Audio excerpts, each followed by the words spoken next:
World War II and the Holocaust are deeply and tragically interconnected, with the Holocaust being the state-sponsored, systematic persecution and annihilation of approximately 6 million European Jews by the Nazi regime and its collaborators, occurring primarily during the period of the war. Here is an overview of the relationship. The Holocaust is part of World War II.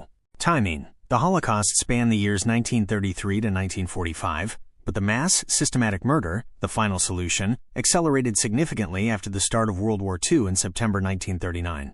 The war provided the Nazis with the cover and opportunity to escalate their anti-Jewish policies into a continent-wide genocide.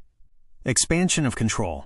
Germany's conquests during World War II brought millions of Jews in occupied territories, like Poland, the Soviet Union, and other European nations, under direct Nazi control, allowing the regime to implement its genocidal plans on a massive scale. Implementation. The war made it possible to deploy key methods of the Holocaust. Ghettos, established primarily in occupied Eastern Europe as crowded, unsanitary holding areas to concentrate Jewish populations. Einsatzgruppen, mobile killing squads. These units followed the German army into the Soviet Union in 1941 and carried out mass shooting operations, murdering over 1.5 million Jews and others.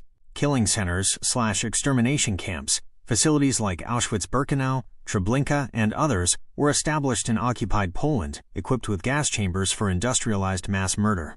The isolation and chaos of the war helped the Nazis keep these activities hidden. Logistics and resources. The military necessity and total mobilization of war allowed the Nazi regime to divert significant resources, rail lines, personnel, and materials to the deportation and extermination process. Shared ideological roots. Both the war and the Holocaust were driven by the core tenets of Nazi ideology, primarily led by Adolf Hitler. Racial supremacy, the belief in an Aryan master race, and the need for racial purity.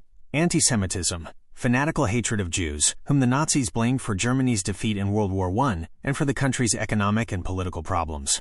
Lebensraum, living space, the drive for territorial expansion into Eastern Europe, which necessitated the brutal treatment and murder of Slavic and Jewish populations to clear land for German settlement. In essence, the war provided the context and cover, but the Holocaust was a distinct, ideological goal of the Nazi regime that ran parallel to and was facilitated by the military conflict.